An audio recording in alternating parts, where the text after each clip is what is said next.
galisod ko human og basa sa mga text messages nga magsigig ingon Happy New Year.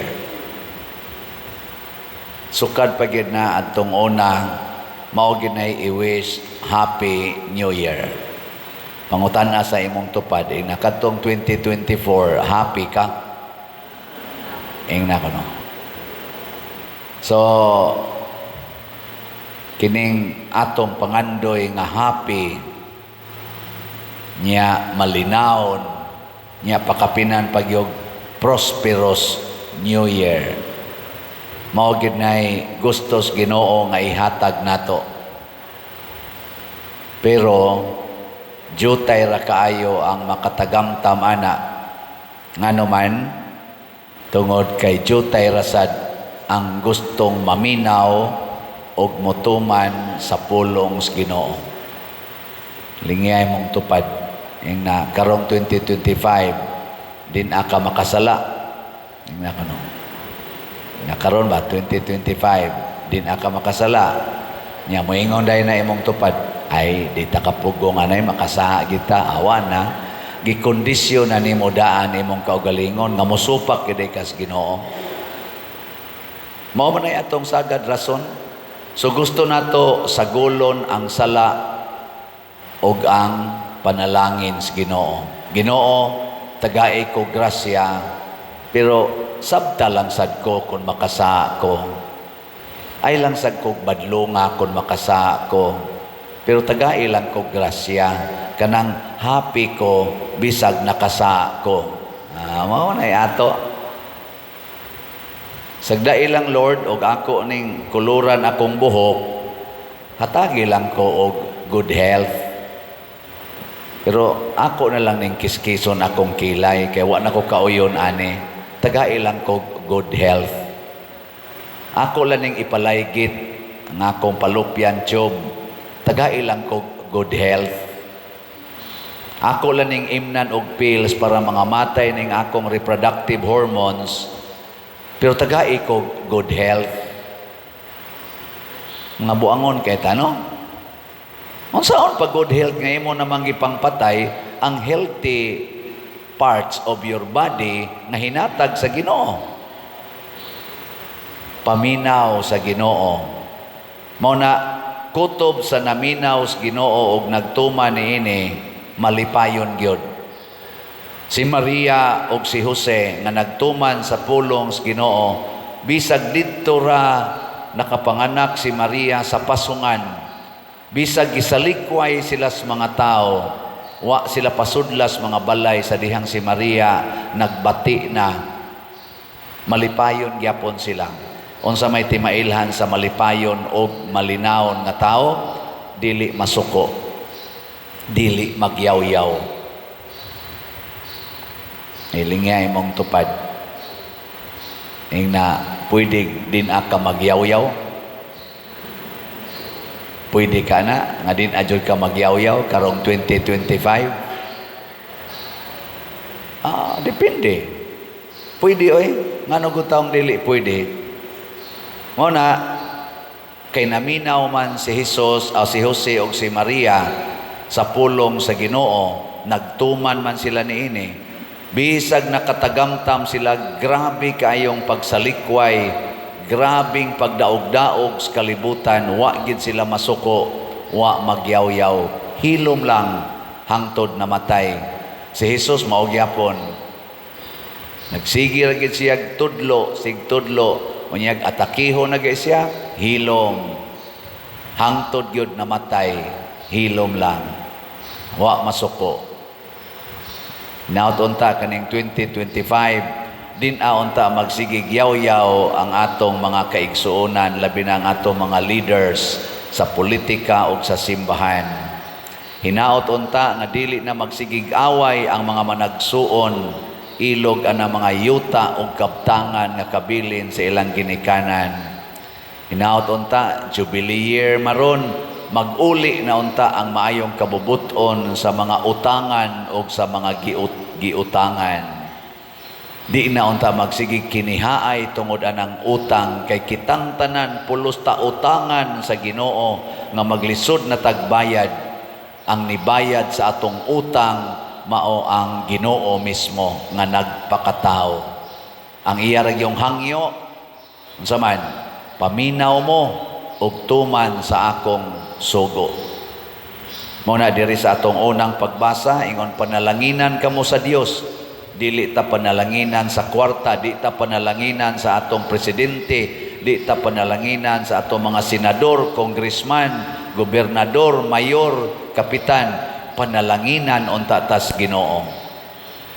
Muna kami sang mga pari muhatag mig panalangin pirmi gid na nga sa ngalan sa Ginoo, Amahan, Anak ug Espiritu Santo. Munang giingon gid diri og miingon ang Ginoo kun ilang ibungat ang akong ngalan agig panalangin alang sa katawhan sa Israel, panalanginan ko sila. Ano siya?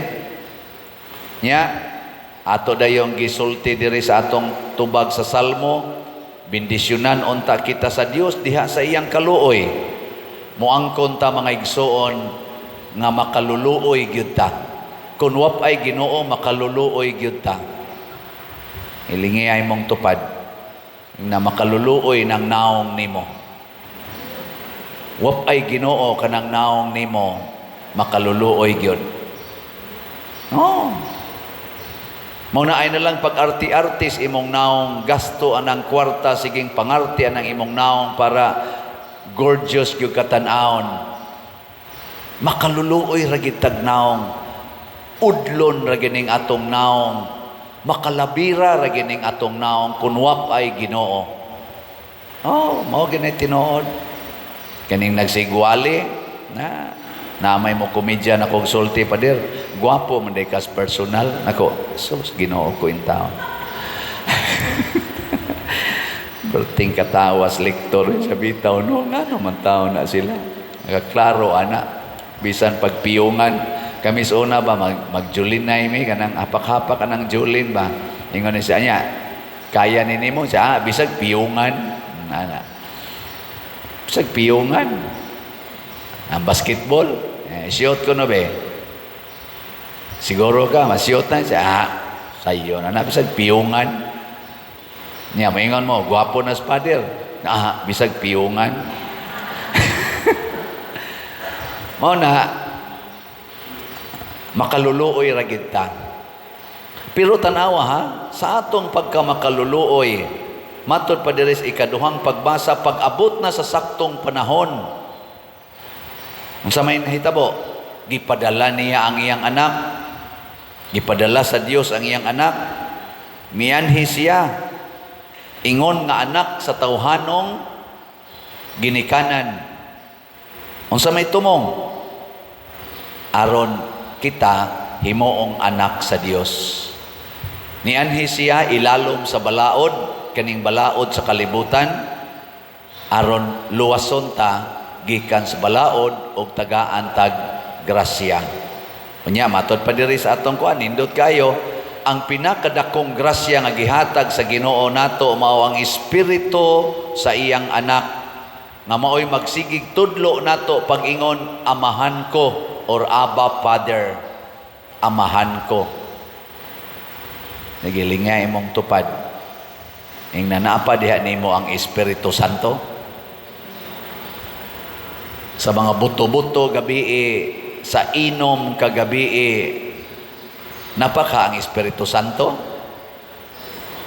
Ingon sila, pabuto gitag maayo para malagpot ang mga daotang espiritu. Kanang magsigi kag pabuto, daotang espiritu ka ang malagpot o Holy Spirit? Kaya ang Holy Spirit ra ba, gusto ra ba na siyang silence? Gusto na siya og recollection, hilom. Mabitaw silent night. Sa silent night, nakadungog ang mga shepherds, katong mga magbalantay sa karniro, kay silent man ang night, nakadungog sila o holy night. Awa mo ka, di ninyo makonek. Mo na nakadungog sila nga tin-aw sa ilang utok og sa ilang dunggan og sa ilang hunahuna ang pulong sa anghel nga nag-ingon, pagdali adtuan ninyo aron makit-an ninyo ang bag-ong nataong Mesiyas, ang timaan mao kini, ang iyang mama si Maria, ang iyang papa si Jose. Unya naa siya naghigda sa pasungan. May kain pagka-describe sa anghel na bati na sa mga shepherds na naganda yon sila sa pagpangita niya ng lugar diin tua matao og nakita gid nila. Mao tong pagkakita na nila, ilang gisugilon nga gisultihan sila sa anghel nga mao ni ang sitwasyon kanang bilin. Mao nang sitwasyon, naa si Maria, naa si Jose, naa sa pasungan ng bata, gilibutan sa mga hayop.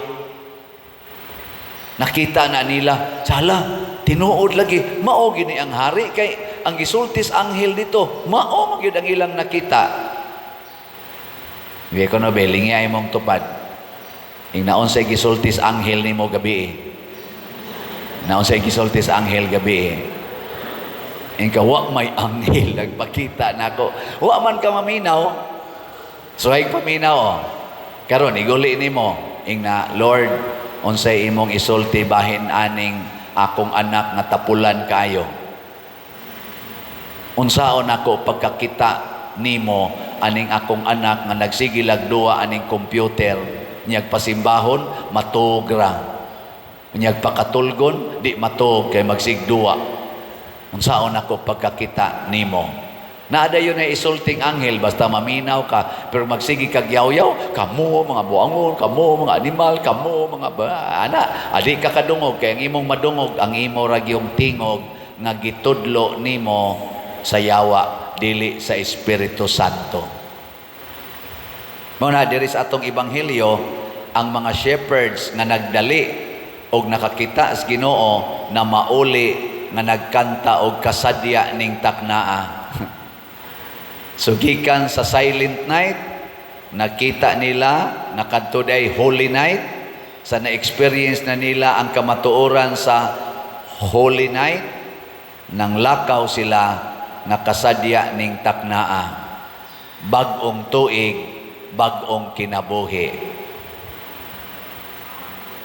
Unsay ti mailhan sa dunay bag-ong kinabuhi, magsigi naghigugma sa iyang silingan. Sige, katapusang lingi sa imong tupad. Ing na akong i-promise.